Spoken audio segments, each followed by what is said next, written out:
శ్రీ గురుభ్యో నమః. నేటి కాలంలో మనం గమనించినట్లయితే అసలు చిన్నపిల్లల దగ్గర నుంచి కూడా మాట విననటువంటి తత్వాన్ని మనం చూస్తూ ఉంటాము. ఇటు తల్లి చెప్తే వినరు, తండ్రి చెప్తే వినరు, ఇక చుట్టుపక్కల వాళ్ళైతే అసలు లెక్కే లేదు. అసలు ఆ మాట వినకపోవడం అన్నది ఎంతకి దారి తీస్తుందో మనకి ఎలా తెలుస్తుంది? చిన్నతనంలో పాపం వాళ్ళకి తెలియదు. తల్లి తండ్రి ఏం చేస్తారో, అయ్యో పిల్లలు కదా అని ముద్దు చేస్తూ ఉంటారు. పైగా ఇదివరకంటే 4-5 పిల్లలు ఉండేవాళ్ళు కాబట్టి వీడు కాకపోతే వాడు మాట వింటాడులే అని ఏదో సర్ది చెప్పుకునేవాళ్ళు. ఇప్పుడు ఉంటుంది ఒకరిద్దరు పిల్లలు. ఆ ఒకరిద్దరి పిల్లలు మనం మాట చెప్తే వాళ్ళు వినకపోతే మనం దండించడం ఏంటి అన్నటువంటి ధోరణిలో తల్లిదండ్రులు ఉంటున్నారు. వారు మాట వినేటట్టు చేసుకోగలిగినటువంటి శక్తి ఉన్నప్పటికీ కూడా, ఆ స్థానంలో ఉన్నప్పటికీ కూడా మనం పిల్లలకి చెప్పి మన మాట వారు వినేటట్టు చేసుకోలేకపోతున్నాము. కానీ ఒకరి మాట వినడం అన్నది ఎంతటి చక్కటి ఫలితాలను ఇస్తుందో మనకి మన పురాణాలు తెలియజేస్తాయి. ఉదాహరణకి చూడండి, మనకి దశరథ మహారాజు గారు ఆయన ఏం చిన్నవాడు కాదు, 60,000 సంవత్సరాల వృద్ధుడు.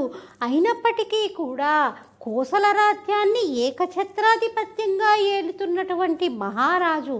ఎంతోమంది సామంతులు ఆయనకి కప్పం కడుతూ ఉంటారు. పరాక్రమం విషయం అసలు ఇక్ష్వాకు వంశం గురించి చెప్పనే అక్కర్లేదు. మరి అంతటి పరాక్రమవంతుడు, అంతటి వృద్ధుడు అయినప్పటికీ కూడా ఒకరి మాట వినటం వల్ల ఎంత చక్కటి అభ్యున్నతి వస్తుందో తెలుసుకున్నటువంటి మహనీయుడు. కాబట్టి అంటే సామాన్యంగా మనం ఇప్పటి వరకు చెప్పుకుంటూనే వస్తున్నాం, ఇక్ష్వాకు వంశంలో ఎప్పుడూ కూడా పిల్లలు లేకుండా బాధపడుతూ ఉండేవారు. మరి దశరథ మహారాజు గారు కూడా తనకు తాను నిర్ణయించుకోలేదు. దశరథ మహారాజు గారు కూడా ఏం చేశారు, అయ్యో నేను ఇన్ని వేల సంవత్సరాల బట్టి నేను ఈ రాజ్యాన్ని పరిపాలిస్తున్నాను, నాకు 3 పత్నులు. అంటే పత్ని అంటే ఎవరు? ఏదైనా యజ్ఞ యాగాది క్రతువులు చేసేటప్పుడు పక్కన కూర్చునేటటువంటి అధికారం ఉన్నటువంటి ఆవిడని పత్ని అంటారు. అంటే మరి రాజులకి బహుభార్యాత్వం ఉంది. ఎందుకంటే కొడుకులని అనేక మందిని కనాలి. ఎందుకంటే వాళ్ళు రాజ్యాన్ని రక్షించటం కోసం, ఒకరు కాకపోతే ఒకరికైనా సంతానం కలిగి వాళ్ళు రాజ్యాన్ని పరిపాలించేటటువంటి యోగ్యతని పొంది ఉంటారన్నటువంటి దాంతో క్షత్రియుడైనటువంటి వారు అనేక వివాహాలు చేసుకునేవారు. దశరథ మహారాజు గారికి కూడా 350 మంది భార్యలును 3 పత్నులు. మరి వీరికి సంతానం లేకపోయేసరికి మరికి ఎంత ఆస్తి ఉన్నప్పటికీ కూడా బాధే కదండి. వివాహమైనటువంటి కొత్తల్లో బాగానే ఉంటుంది, కొత్తగా వివాహమైంది కదా, జంట చిలక గోరికల్లా ఉన్నారు అని ఆనందంగా కొన్ని రోజులు బాగానే ఉంటుంది. ఒక సంవత్సరన్నర బాగుంటుందేమో. తర్వాత వేసిన పక్క వేసినట్టే ఉండి చంటి పిల్లలు తొక్కకుండా అలా ఉండిపోతే ఆ పక్కని చూసి బాధపడేటటువంటి తల్లిదండ్రులు ఎంతోమంది ఉంటారు. అయ్యో మా ఇంట్లో కూడా ఒక చిన్న పిల్లవాడు వచ్చి ఆ పక్క తొక్కలేదే, వేసిన పక్క వేసినట్టుగానే ఉంటుందని బాధపడేటటువంటి తల్లిదండ్రులు ఎంతోమంది ఉంటారు. కాబట్టి దశరథ మహారాజు గారికి కూడా వ్యాకులత, అయ్యో నాకు ఇంత రాజ్యం ఉంది, నేను కూడా వృద్ధుణ్ణైపోతున్నాను, అయినా కూడా సంతానం కలగలేదు. సంతానం కలగకుండా నేను చేసినటువంటి పాపమేదో నాకు అడ్డుపడుతోంది. ఎందుకంటే మనకి సనాతన ధర్మం చెప్పింది, మనం చేసినటువంటి పాపపుణ్యాలే మనం ఇప్పుడు అనుభవిస్తూ ఉన్నాము. కాబట్టి ప్రతిదానికి కూడా ఒక ప్రాయశ్చిత్త కాండ ఉంది. ఇప్పుడు మనం ఒక తప్పు చేసేసామనుకోండి, అంటే ప్రతి ఒక్కరూ తప్పు చేసి దానికి ప్రాయశ్చిత్తం చేసుకోమని కాదు, మనం తెలియకుండా చేసినటువంటి పాపము, ఈ పాపం చేస్తే ఇంకొకరికి మేలు జరుగుతుందని చేసేటటువంటి పాపము, ఇలాంటి పాపాలకి మనం ప్రాయశ్చిత్తం చేసుకుంటే ఏమన్నా ఉపయోగం. కానీ మనకి తెలిసి అది పాపమని తెలిసి మనం ఆ పాపాన్ని చేసి నేను ప్రాయశ్చిత్తం చేసుకుంటానంటే అది కుదరనటువంటి పని. నిప్పు కాలుతుందని తెలిసి దాన్ని ముట్టుకుంటే కాలి తీరుతుంది. కాబట్టి మనకి తెలియకుండా ఇంకొకరికి మేలు కలుగుతుంది అన్నటువంటి చేసినటువంటి పాపాలకి కనుక మనం ప్రాయశ్చిత్తం చేసుకుంటే తప్పకుండా మనం ఆ ప్రాయశ్చిత్తం చేసుకోవటం వల్ల ఆ పాపాన్ని పోగొట్టుకుంటాం. కాబట్టి దశరథ మహారాజు గారు చాలా విఘ్నుడు, ఎన్నో శాస్త్రాలని చదివినటువంటి వాడు. అయినప్పటికీ కూడా తనకు తాను నిర్ణయించుకోలేదు. ఒకరోజు సభ తీరి ఉండి మంత్రులందరితో కూడా చెప్పాడు, నాకు ఇంత ఆస్తి ఉంది, ఇంత రాజ్యం ఉంది, చక్కటి పత్నులు ఉన్నారు, భార్యలు ఉన్నారు, అయినా కూడా నాకు మనసులో ఎక్కడో బెంగ, మనసులో ఎక్కడో బాధగా ఉంది. ఎందుకు బాధగా ఉంది? సంతానం లేక నేను బాధపడుతున్నాను అన్నాడు. నిజానికి మనం ఎక్కడికైనా వెళ్ళినా కూడా మీకు ఎంత ఆస్తిపాస్తులు ఉన్నాయండి అని ఎవరన్నా అడిగినా మనం ఖచ్చితంగా చెప్పము. ఎందుకంటే వాళ్ళకెందుకులే చెప్పటం, ఉన్నా చెప్పం, లేకపోయినా చెప్పము. కానీ ఎవరైనా అడగగానే వెంటనే ఆనందంగా చెప్పుకునేది ఏ స్త్రీ అయినా ఏం చెప్పుకుంటుంది? మాకిద్దరు అబ్బాయిలండి అని చెప్పుకుంటాం, లేకపోతే మాకిద్దరు అమ్మాయిలండి అని చెప్పుకుంటాము. సంతానం అడుగుతారు ఎవరైనా. ఎక్కడికైనా కొత్తగా పరిచయం కాగానే ముఖ పరిచయము మన పేర్లు అయిపోగానే అందరూ అడిగేదేంటి, మీకు ఎంతమంది అండి పిల్లలు అని అడుగుతారు. మనం వాళ్ళని పరిచయం చేస్తాము. కాబట్టి దశరథ మహారాజు గారు కూడా వ్యాకులతో ఉన్నాడు. వ్యాకులతతో ఉండి నేను సంతానం లేక చాలా బాధగా ఉన్నాను. మంత్రులైనటువంటి వారు ఎలాంటి నిర్ణయం తీసుకోవాలి, ఎలా ప్రవర్తించాలి అన్నది మనకి రామాయణం చదివితే తెలుస్తుంది. రామాయణము ఒక మంత్రి ఎలా ఉండాలి, ఒక తండ్రి ఎలా ఉండాలి, ఒక కొడుకు ఎలా ఉండాలి, ఒక భార్య ఎలా ఉండాలి, ఒక కూతురు ఎలా ఉండాలి, ఒక కోడలి స్థానంలో ఉంటే కోడలు ఎలా ఉండాలి అని, తల్లి ఎలా ఉండాలి, మరి ఒక రకంగా ఒక శకున శాస్త్రాన్ని తెలియచేస్తుంది, ఒక వృక్ష శాస్త్రాన్ని తెలియచేస్తుంది. అది తెలియచేయనిదంటూ లేదు. యజుర్వేదం గురించి, ఋగ్వేదం గురించి అసలు మనకి ఇది తెలియదు అన్నటువంటి శాస్త్రం లేకుండా మనకి రామాయణం అన్ని రకాల శాస్త్రాల గురించి తెలియచేస్తుంది. ఆఖరికి పక్షి శాస్త్రం గురించి కూడా. మరి దశరథ మహారాజు గారు అన్ని వేదాలు చదువుకున్నవాడైనప్పటికీ కూడా తనకు తాను నిర్ణయం తీసుకోకుండా తన పురోహితుల్ని రమ్మని మంత్రుల చేత కబురు చేయించాడు. కబురు చేయించి ఏం చేశాడు, నేను చాలా బాధగా ఉన్నాను. బాధగా ఎందుకున్నాను? ఇంకా ఏదో సంపాదించలేదని కాదు, ఇంకా ఏదో పొందాలని కాదు, నాకు సంతానం లేదు.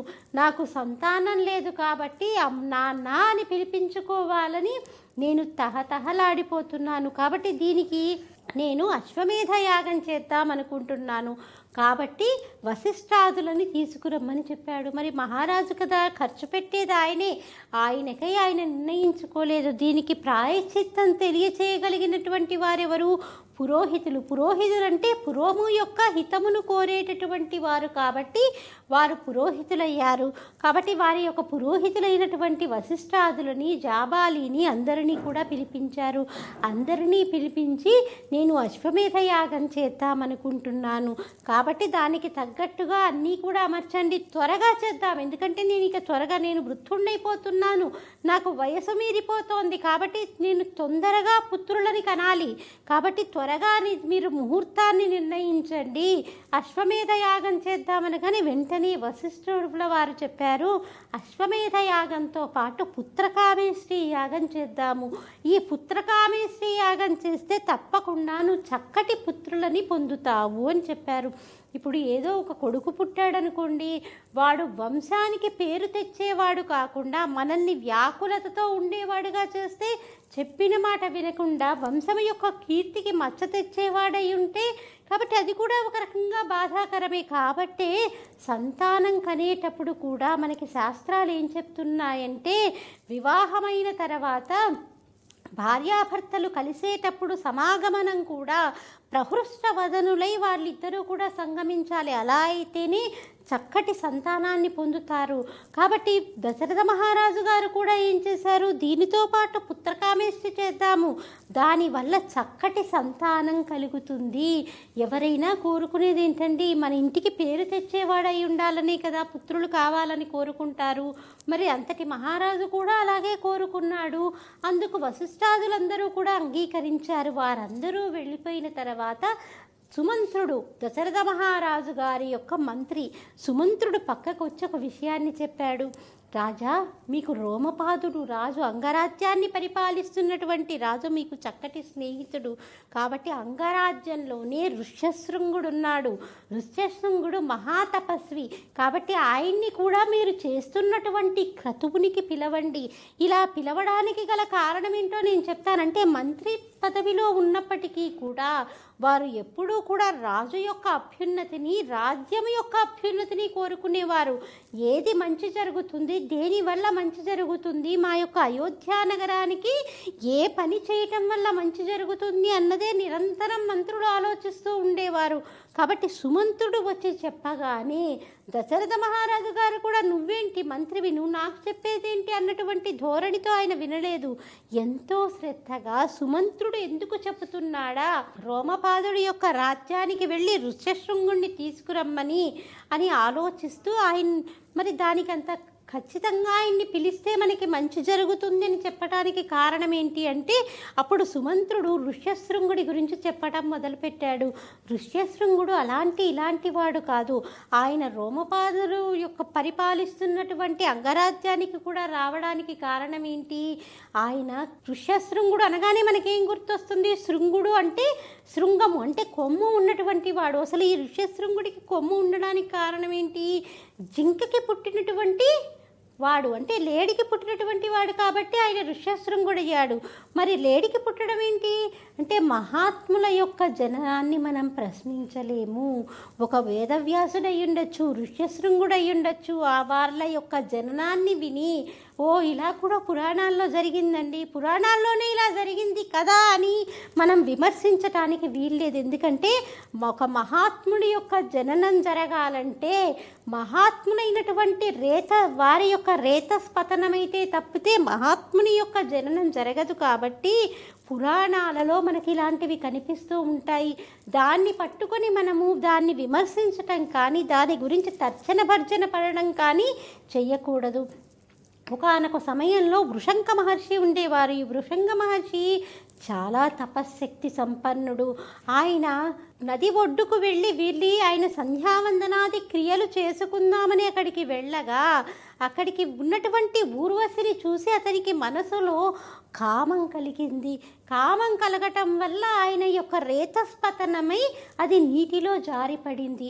ఆ నీటిని అక్కడే ఉన్నటువంటి ఒక లేడీ వచ్చి అది తాగేసింది. ఈ లేడీ ఎందుకు తాగింది, లేడీకే ఈ యొక్క ఋష్యశృంగుడు జన్మించడానికి కారణం ఏంటి అంటే, ఒకానొక సమయంలో ఈ లేడీ దేవేంద్రుడి యొక్క సభలో నాట్యం చేసేటటువంటి అప్సరస, చిత్రలేఖ అని పేరు కలటువంటి అప్సరస. ఈ అప్సరస నాట్యం చేస్తూ దేవేంద్రుడి యొక్క సభలో, ఇప్పుడు ఒక రాజ్యంలో రాజుగారి ముందు నాట్యం చేసేటప్పుడు ఆవిడ ఏం చేయాలి, చక్కగా రాజుగారిని చూస్తూ నాట్యం చేయాలి. కానీ చిత్రలేఖ ఏం చేసింది, అక్కడే ఉన్నటువంటి లేళ్లని జింకలని చూస్తూ ఆవిడ నాట్యం చేసింది. అలా నాట్యం చేసేసరికి దేవేంద్రుడికి కోపం వచ్చింది. దేవేంద్రుడికి కోపం వచ్చి నువ్వు భూలోకంలో లేడివై జన్మించు అని ఆవిడకి శాపం పెట్టాడు. అందుకని ఆ అప్సరసే అలా భూమి మీదకి వచ్చింది. ఎప్పుడైతే ఈ ఋష్యశృంగుడి యొక్క రేతస్ అక్కడ నీటిలో పడిందో వెంటనే దానిని ఈ జింక తాగింది. జింక తాగేసరికి అది గర్భాన్ని ధరించింది. మరి ఈ యొక్క చిత్రలేఖ వెంటనే దేవేంద్రుణ్ణి శాప విమోచనం అడిగింది. మరి నేను అప్సరసని, దేవేంద్రుడి దగ్గర నాట్యం చేసేటటువంటి అప్సరసని, దేవలోకంలో ఉండేదాన్ని, మరి నాకు ఇప్పుడు ఎంతవరకు ఈ శాపం, నేను ఎంతవరకు భూమి మీద ఉండాల్సి వస్తుందంటే, ఇలా యొక్క వృషంక మహర్షి యొక్క రేతస్ఖలనమై నువ్వు దాన్ని పుచ్చుకున్న తర్వాత నీకు ఋష్యశృంగుడు పడతాడు, అతడు పుట్టిన వెంటనే నువ్వు దేవలోకానికి రావచ్చు అని చెప్తాడు. మరి దేవేంద్రుడు ఆ రకంగా చిత్రలేఖకు చెప్పగానే చిత్రలేఖ భూమి మీదకి వచ్చి ఒక మృగంలా ఉంటుంది. ఎప్పుడైతే ఈ యొక్క వృషంక మహర్షి యొక్క రేతస్పతనం జరిగిందో వెంటనే అది ఏం చేసింది, ఆ యొక్క రేతస్సుని పుచ్చుకుంది. రేతస్సుని పుచ్చుకుని ఈ యొక్క ఋష్యశృంగుడిని కంది. ఋష్యశృంగుడు ఇలా మృగానికి పుట్టినవాడు కాబట్టి ఆయన యొక్క శిరస్సు పైన కొమ్ము ఉంటుంది. అందుకనే ఋష్యశృంగుడిని మనం ఈ రకంగా గుర్తించవచ్చు. ఈ ఋష్యశృంగుడు పూర్తిగా తండ్రి చాటున పెరిగినటువంటి బిడ్డడు. ఇంకొకరు ఇలా ఉంటారు అన్నటువంటి విషయం కూడా ఈ ఋష్యశృంగుడికి తెలియకుండా ఆయన తండ్రి అలా పెంచాడు. మహాతపశక్తి సంపన్నుడు కాబట్టి తండ్రి తెచ్చేటటువంటి పండ్లు కాయలు తప్పితే, అలాగే తండ్రి తీసుకువచ్చేటటువంటి పుష్పాలు తప్పితే భగవంతుడికి పూజించటానికి ఇంకొకటి ఉంటాయి అన్నటువంటి విషయం కూడా తెలియకుండా ఈ యొక్క ఋష్యశృంగుడు పెరిగాడు. కాబట్టి ఈ ఋష్యశృంగుణ్ణి కనుక మన యొక్క అంగరాజ్యానికి తీసుకొని వస్తే తప్పకుండా క్షామం పోతుంది అని అక్కడ వారందరూ చెప్పేసరికి అప్పుడు రోమపాతుడు ఏం చేశాడు, మరి రాజ్యం కోసం తన యొక్క రాజ్యంలో ఉన్నటువంటి వారిని రక్షించుకోవడం కోసం ఆయన ఏం చేశాడు, వేశ్యలందరినీ కూడా పిలిచాడు. వృద్ధ వేశ్యలని అందరినీ పిలుచుకొచ్చి వారిని ఒక సలహా అడగగానే, ఒకవేళ కనుక వారు వేసినటువంటి పథకం ఏదైనా తప్పు జరిగిందనుకోండి, వృషంక మహర్షి యొక్క శాపానికి మళ్ళీ అంగరాజ్యం గురి కావలసి వస్తుంది.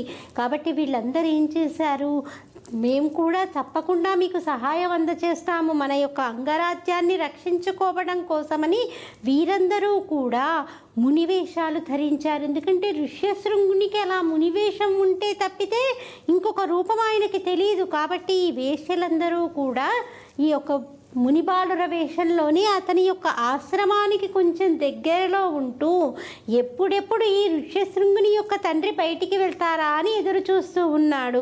ఆ సమయం రానే వచ్చింది. ఋష్యశృంగుని యొక్క తండ్రి వారు తినడానికి ఫలాలు కాయలు భగవంతుణ్ణి పూజించడానికి పుష్పాలు తీసుకురావడానికి అరణ్యంలోనికి వెళ్ళగానే వీళ్ళందరూ కూడా ఆ యొక్క ఋష్యశృంగుని దగ్గరికి వెళ్ళారు.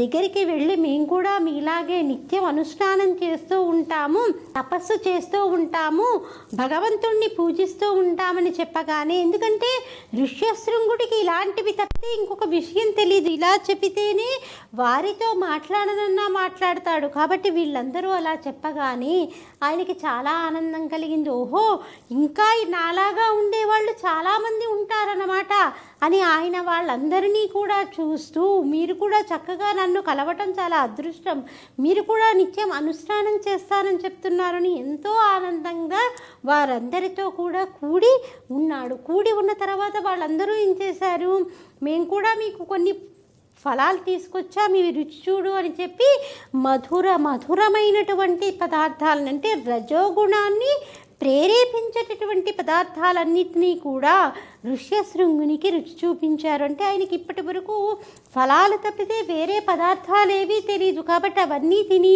ఓహో ఇవేవో చాలా రుచిగా ఉన్నాయే అని ఒక రకంగా ఆయన హాయిని అనుభవించాడు.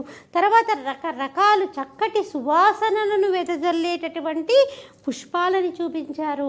ఆ పుష్పాల యొక్క వాసనకే అసలు మనసు మైమరిచిపోతూ ఉంటుంది. అలాంటి పుష్పాలని ఎప్పుడూ చూడనటువంటి, అలాంటి సువాసనని ఎప్పుడూ ఆఘ్రాణించినటువంటి ఋష్యశృంగునికి వాటి సువాసనని చూసి చాలా మైమరిచిపోయాడు. ఓహో, ఇంత సువాసనను వెదజల్లేటటువంటి పుష్పాలు కూడా ఉంటాయా అని ఆయన ఆలోచిస్తూ ఆ పుష్పాలను తీసుకున్నాడు. ఇంతలో ఋష్యశృంగుని యొక్క తండ్రి వచ్చే సమయం ఆసన్నం అవడంతో మళ్ళీ మిమ్మల్ని కలుస్తాము అని ఆ వచ్చినటువంటి వాళ్ళందరూ వెళ్ళిపోతూ ఏం చేశారు, ఒక రకంగా రజోగుణాన్ని ప్రేరేపించేటటువంటి పదార్థాలను ఇచ్చారు, మనసుని చేసేటటువంటి సువాసనని వెదజల్లేటటువంటి పుష్పాలను ఇచ్చారు. వెళ్తూ వెళ్తూ ఏం చేశారు, ఈ ఋష్యశృంగుణ్ణి ఒక్కసారి ఆలింగనం చేసుకొని బయటికి వెళ్ళిపోయారు. ఇప్పటి వరకు తండ్రి స్పర్శ తప్పితే తెలియనటువంటి ఋష్యశృంగుని యొక్క మనసులో అలజడి మొదలయ్యింది. ఆ అలజడి ప్రేరేపించాలని వాళ్ళు వచ్చింది కూడా. వెంటనే ఋష్యశృంగుడు ఈ విషయం తండ్రికి చెప్పాలా వద్దా అని కూడా ఆయనకి తెలియదు. కానీ తండ్రి రాగానే జరిగిన విషయం అంతా కూడా చెప్పాడు. మునిబాలురు వచ్చారు, ఇలాంటి పదార్థాలను ఇచ్చారు, ఈ చూసారా నాన్నగారు ఈ సువాసనలు వెదజల్లేటటువంటి పుష్పాలని అంటూ తండ్రి గారికి పుష్పాలని చూపించాడు. కానీ వృకండ మహర్షి దాన్ని పెద్దగా పట్టించుకోలేదు. ఎవరో అడవి కాబట్టి మునిబాలురు వచ్చుంటారు, ఇవన్నీ అందచేసి ఉంటారని అనుకున్నాడు. మళ్ళీ మరునాడు ఎప్పుడైతే తండ్రి అనుష్ఠానం చేసుకోవటానికి బయటికి వెళ్ళిపోయాడో, మరి ఋష్యశృంగుడి యొక్క మనసులో అలజడి మొదలైంది కదా. కాబట్టి వాళ్ళు ఎక్కడ ఉంటారా అని వెతుక్కుంటూ ఋష్యశృంగుడే బయలుదేరి కొంత దూరం వెళ్ళేసరికి మరి ఈయన కోసమే ఎదురు చూస్తున్నటువంటి వారు ఉన్నారు కదా. వెంటనే ఆయనకి ఎదురుగా వచ్చి ఆయన్ని తీసుకుని, నీకు ఇంకా ఇలాంటి మధురమైనటువంటి పదార్థాలను చాలా తినిపిస్తాము, నీకు ఇంకా చక్కటి సువాసనను వెదజల్లేటటువంటి పుష్పాలను చూపిస్తాము, మా రాజ్యానికి రా అని ఆ యొక్క ఋష్యశృంగుణ్ణి పట్టుకొని అంగరాజ్యం వైపుకి తీసుకెళ్లారు. విచిత్రం ఏంటంటే అసలు అంగరాజ్యంలో ఋష్యశృంగుడు అడుగు పెట్టడమేంటి, మేఘాలన్నీ అలుముకొని వర్షాలు పడడమేంటి, ఒక్కటేసారి జరిగాయి. అంటే అంతటి తపశ్శక్తి సంపన్నుడు ఋష్యశృంగుడు. వెంటనే ఋష్యశృంగుడు వస్తున్నటువంటి వార్త తెలుసుకున్నటువంటి రోమపాదుడు గబగబా పరిగెత్తుకుంటూ వచ్చాడు. ఆయనకి ఎదురేగి వచ్చి అంతఃపురానికే తీసుకెళ్ళాడు. ఎందుకంటే ఆయనకు కూడా మనసులో భయము, నేను అంగరాజ్యానికి ఋష్యశృంగుడిని తీసుకొచ్చానన్నటువంటి విషయము ఋష్యశృంగుడి యొక్క తండ్రికి తెలిస్తే ఆయన శాపవాక్కు విడిచిపెడతాడు. కాబట్టి శాపవాక్కు విడిచిపెట్టకుండా ఉండాలి అంటే ఋష్యశృంగుడు ఎప్పటికైనా అంతఃపురంలో ఉండటమే మంచిది.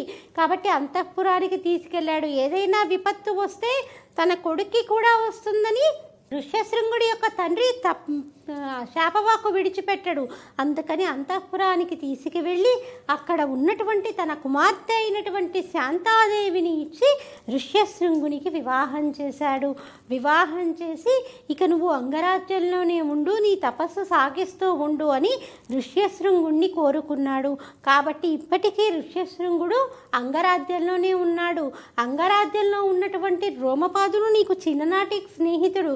కాబట్టి నువ్వే స్వయంగా వెళ్ళి రోమపాదుణ్ణి ముందుగా అడుగు, ఋష్యశృంగుణ్ణి, మీ అల్లుడైనటువంటి ఋష్యశృంగుణ్ణి మా కోసల రాజ్యానికి పంపించమని, తప్పకుండా నీ మాట మన్నించి నీ స్నేహితుడు ఋష్యశృంగుణ్ణి పంపిస్తాడు అని చెప్పగానే దశరథ మహారాజు గారు అందుకు అంగీకరించారు.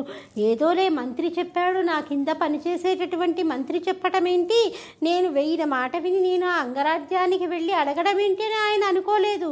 ఓహో, నా యొక్క శ్రేయస్సు గురించి చెప్పాడు కాబట్టి నేను తప్పకుండా మాట వినాలి అని ఆయన మాట విని అంగరాజ్యానికి వెళ్ళాడు. అంగరాజ్యానికి వెళ్ళి రోమపాదునికి తాను చేస్తున్నటువంటి అశ్వమేధ యాగం గురించి, పుత్రకామేష్టి యాగం గురించి తెలియచేసి, మీ అల్లుడైనటువంటి ఋష్యశృంగుణ్ణి నాతో పాటు పంపించు, నాతో పాటు పంపించటం వల్ల నేను చక్కటి అభ్యున్నతిని పొందుతాను, నేను చేసేటటువంటి యాగానికి చక్కటి ఫలితం లభిస్తుంది అని చెప్పగానే వెంటనే దానికి రోమపాదుడు అంగీకరించాడు. ఋష్యశృంగుడు కాడా, మీరేంటి మామగారు, మీరు చెప్తే నేను వెళ్ళటం ఏంటి అని ఆయన అనలేదు. వెంటనే మామగారు పితృపంచకంలో ఒకరు, అంటే తండ్రితో సమానం ఒక రకంగా, కాబట్టి తండ్రి గారి ఇచ్చినటువంటి అనుజ్ఞగానే భావించి ఋష్యశృంగుడు దశరథ మహారాజు గారితో శాంతాసహితుడై అయోధ్యా నగరానికి బయలుదేరాడు. ఎందుకు?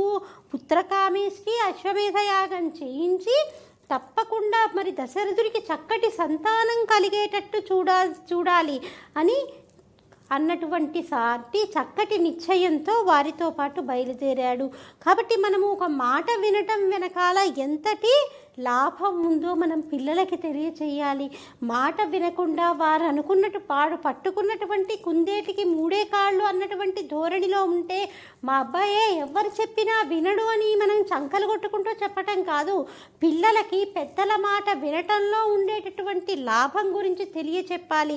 ఒక దశరథ మహారాజు గారు అంతటి రాజ్యాధికారి అయినప్పటికీ కూడా మంత్రి చెప్పినటువంటి మాటని ఎలా మన్నించాడు, అలాగే పురోహితులు చెప్పినటువంటి మాటని ఎంతలా గౌరవించాడు అన్నటువంటి విషయాన్ని మనకి పురాణాల్లో ఒక రామాయణమే కాదు, మహాభారతం ఏంటి, భాగవతం ఏంటి ఇత్యాది గ్రంథాలలో మనకి ఎన్నో విషయాల్లో మనకి ఇది తేటతెల్లమవుతుంది.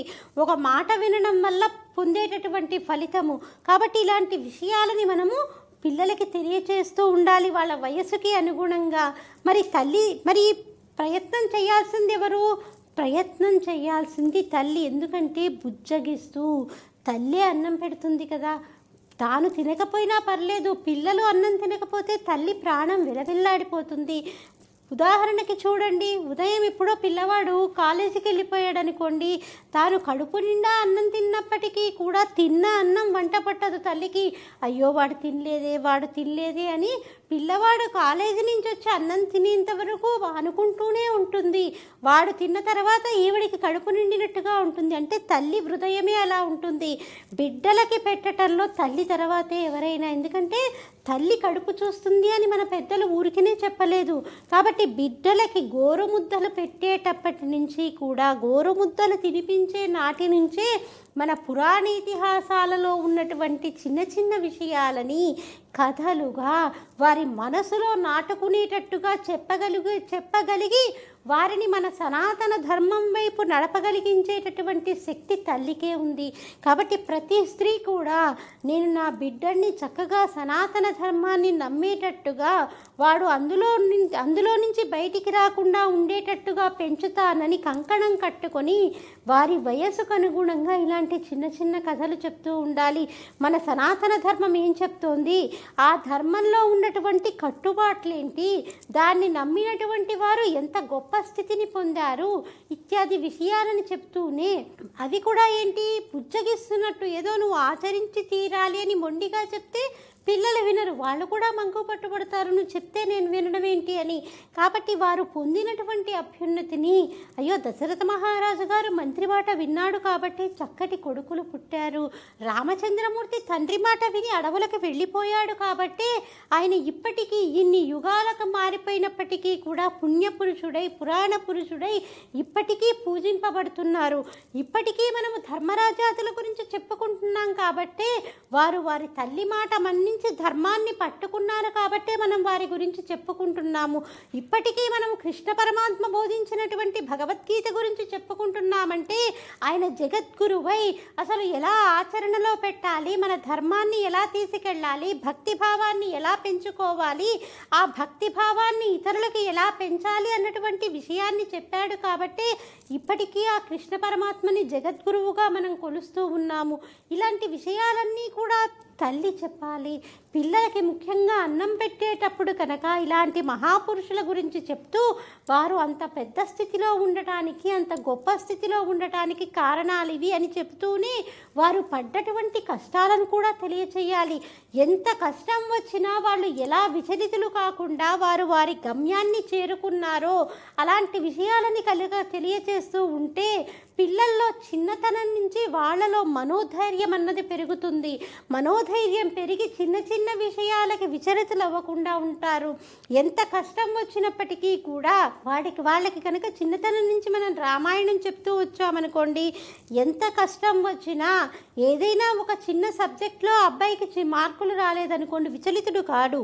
రామచంద్రమూర్తి ఏం చేశాడు, తనకి తెలియనటువంటి విషయాన్ని గురువు గారిని మరీ ప్రశ్నించి తెలుసుకున్నాడు. కాబట్టి నేను కూడా నాకు ఇందులో తక్కువ మార్కులు వచ్చాయి, నేను విచలితుడినైపోయి ఇంకొక నిర్ణయం తీసుకోను, తప్పకుండా నేనేం చేస్తాను, నా గురువు గారి దగ్గరికి వెళ్ళి శుశ్రూష చేసి నేను ఆయన దగ్గర నుంచి దీనికి సంబంధించినటువంటి విషయాలన్నిటినీ కూడా సేకరించుకొని వింటాను అని పిల్లల్లో ఆ మనోధైర్యం అనేది ఏర్పడుతుంది.